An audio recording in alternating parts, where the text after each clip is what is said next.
Thank you.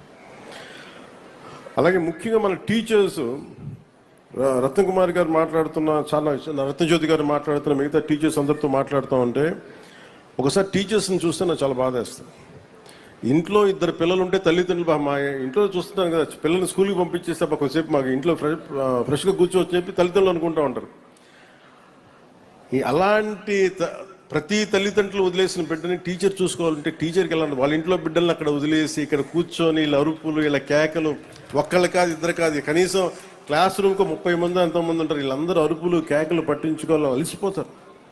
వాళ్ళు ఇంటికి వెళ్ళి వంట వార్పు చేసుకోవాలి, వాళ్ళు ఇంటికి వెళ్ళి అన్ని పనులు చూసుకోవాలి.